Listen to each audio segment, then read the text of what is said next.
Hello everyone, তনয়ার পাকশালায় সবাইকে স্বাগত জানাই। যারা ফার্স্ট টাইম চ্যানেলটা ভিজিট করছো তাদের কাছে অনুরোধ রইল চ্যানেলটা সাবস্ক্রাইব করো, পাশে থাকা বেল আইকনটি প্রেস করো যাতে নতুন নোটিফিকেশন তোমাদের সামনে চলে আসে। ইনস্ট্যান্ট যে কোনো জিনিস খেতে কিন্তু আমরা ভীষণ পছন্দ করি, যদি সেটা তৎক্ষণাৎ হয়।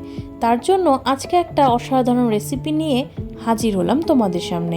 ইনস্ট্যান্ট তো বটেই, কিন্তু খেতে বেশ মজাদার।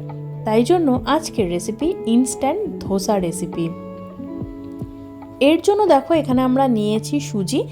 এইখানে সুজিটা কিন্তু যে আমরা গণেশের নিয়েছি, সুজিটা বেশ ফাইন। তোমাদের যদি মনে হয় যে সুজিটা একটু বেশি দানাদার লাগছে, তোমরা কিন্তু মিক্সার জারে কিন্তু এটাকে একবার ঘুরিয়ে পাউডার করে নিতে পারো। এখানে আমরা টোটাল 200 গ্রাম মতন সুজি ইউজ করলাম। দিচ্ছি এখানে 200 গ্রামের টক দই রয়েছে, যেটাকে ফেটানোর কোনো প্রয়োজন নেই। এখানে আমরা 100 গ্রাম মতন আন্দাজ মতন এখানে আমরা সুজির মধ্যে অ্যাড করব। খুব বেশি যদি টক দই দাও তাহলে কিন্তু টকের পরিমাণটা খুব বেশি হয়ে যাবে। এবার মিনিমাম জল দিয়ে এটাকে কিন্তু একটা স্মুথ পেস্ট আমাদের বানিয়ে রাখতে হবে, অন্তত পক্ষেও 10 মিনিট। ততক্ষণে আমরা কিছু জিনিস তৈরি করে নিতে পারবো। দেখো এখানে কিন্তু সুজি আমাদের ফুলে যাবে এই জল আর দইটাকে অ্যাবজর্ব করে। ততক্ষণে চলো আমরা আলুর তরকারিটা বানিয়ে নিই।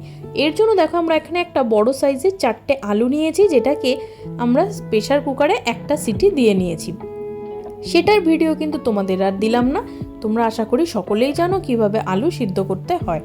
এবার হাত দিয়ে একটু ভালো মতন এইভাবে আদা ভাঙা মতন করে নিলেই কিন্তু রেডি হয়ে যাবে এই আলুর পুরের জন্য যে আলুটাকে আমরা তৈরি করে রেখেছিলাম সেটা। দেখো এখানে কিন্তু মা এটাকে আধ ভাঙা মতন করে রেখেছে, এগুলো কিন্তু একটু দলা দলাই থাকে। কড়াইতে দিয়ে দিলাম পরিমাণ মতন সাদা তেল। রান্নাটা আমরা সম্পূর্ণ সাদা তেলেই করব। 1 চামচ মতন দিয়েছিল আদা কুচি আর 1 চামচ মতন দিয়েছিল কালো সর্ষে। খুব সুন্দর যখন চড়বড় করে উঠবে তখন একটা বড় সাইজের পেঁয়াজ, যেটাকে খুব সুন্দর ছোট ছোট করে পিস করে আমরা কেটে রেখেছি। এবার এটাকে খুব ভালো করে কিন্তু আমাদের মিডিয়াম টু হাইতে রেখে ভালো করে ভেজে নিতে হবে। যখন হালকা গোল্ডেন ব্রাউন কালার ধরবে তখন এর মধ্যে আমরা সেই ধুয়ে রাখা বেশ খানিকটা পরিমাণে কিন্তু কারি পাতা অ্যাড করব। কারি পাতাটা যদি প্রথমেই দিতাম তাহলে এর যে সুন্দর কালারটা সেটা একদম নষ্ট হয়ে যেত। তাই এই পর্যায়ে এসে কিন্তু আমরা কারি পাতাটাকে অ্যাড করছি। দিলাম পরিমাণ মতো নুন, এবার দেব পরিমাণ মতন হলুদের গুঁড়ো, দিলাম একটা বড় সাইজের টমেটো আর সামান্য একটু চিনি দিয়ে কিন্তু আমাদের খুব ভালো করে এবার নাড়িয়ে চাড়িয়ে মশলাটাকে একটু ভাজা ভাজা করে নিতে হবে। দেখো মিডিয়াম টু হাইতে রেখেই কিন্তু আমরা এই মশলাটাকে একটু ভাজা ভাজা করে নেব। টমেটোটা যখন একটু আধা গলা মতন হয়ে যাবে তখন এর মধ্যে কিন্তু আমাদের অ্যাড করতে হবে কিছুটা কাঁচা লঙ্কা। এখানে ঝালটা যে যেরকম পছন্দ করো সে সেই অনুযায়ী দিও। আবারও কিন্তু খুব ভালো করে এইভাবে নাড়িয়ে চাড়িয়ে যখন দেখো খুব সুন্দর একটা ভাজা গন্ধ ছাড়বে তখন সেই স্ম্যাশ করে রাখা আলুগুলোকে কিন্তু এর মধ্যে দিয়ে দিতে হবে। দিয়ে কিন্তু এবার খুব ভালো করে আমাদেরকে এটা নাড়িয়ে চাড়িয়ে তরকারিটা তৈরি করে নিতে হবে। চেক করতে থাকো।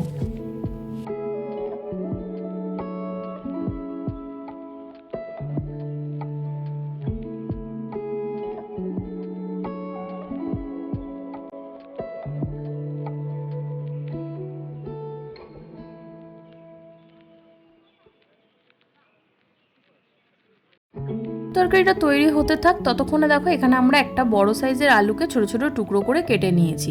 তোমরা ভাবছো এই আলুর প্রয়োজনটা কি, চেক করতে থাকো বুঝতে পারবে। এবার মিক্সার জারে সম্পূর্ণ আলুগুলোকে যে টুকরো করে রেখেছিলাম সেগুলোকে দিয়ে দিলাম ঝালের জন্য কিছুটা পরিমাণে 2টো কাঁচা লঙ্কা, এটা সম্পূর্ণ তোমরা তোমাদের আন্দাজ অনুযায়ী দিও।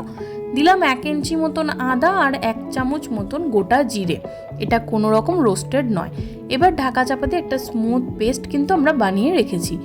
ততক্ষণে দেখো এখানে আমাদের সুজি কিন্তু বেশ ফুলে ডবল হয়ে গিয়েছে এবং অনেকখানি কিন্তু থকথকে হয়ে গিয়েছে।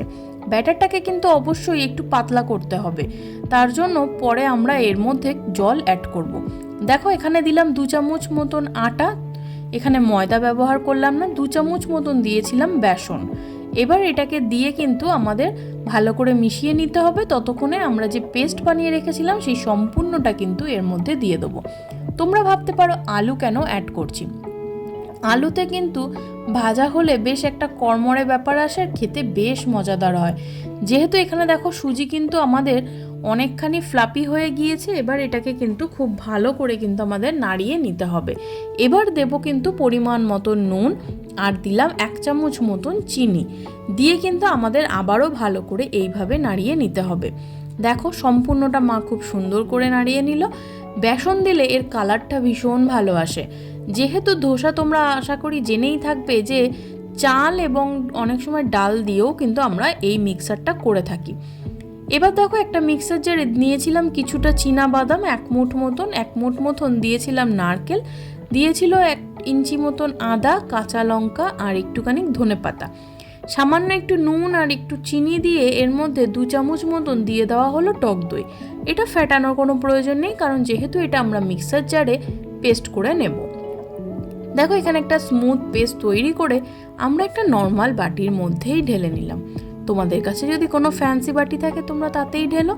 এবার চলো এটাকে একটা ছক দেওয়ার পালা। এর জন্য দেখো একটা হাঁডির মধ্যে দিয়ে নিলাম বেশ অনেকখানি পরিমাণে সাদা তেল আর কালো সর্ষে আর একটা শুকনো লঙ্কা। যখন সুন্দর পুড়ে উঠবে এবং চড়বড় করে গন্ধ ছাড়বে তখন এর মধ্যে দিয়ে দিতে হবে বেশ অনেকখানি পরিমাণে কিন্তু কারি পাতা। কারি পাতা দেওয়ার পর এর যে সুন্দর ফ্লেভারটা, এবার এটাকে এই মিক্সারের মধ্যে কিন্তু আমাদের দিয়ে দিতে হবে। তৈরি হয়ে যাবে আমাদের ধোসার সাথে যে চাটনিটা আমরা খাই নারকেলের, সেম এইভাবে। দেখো তোমরা চাইলে কিন্তু উড়দ ডাল যেটাকে আমরা বলে থাকি সেই ডালটাও কিন্তু ছকে দিতে পারো, বেশ ভালো লাগে মুখে পড়লে। দেখো এর মধ্যে দিলাম 1 চামচ মতন কিন্তু বেকিং সোডা, পাউডার নয়। এবার এর মধ্যে সামান্য একটু জল দিয়ে কিন্তু আমাদের ব্যাটারটাকে এবার একটু পাতলা করে নিতে হবে। দেখো হাতার সাহায্যে মা এটাকে কিন্তু বেশ অনেকখানি পাতলা করে নিতে হবে।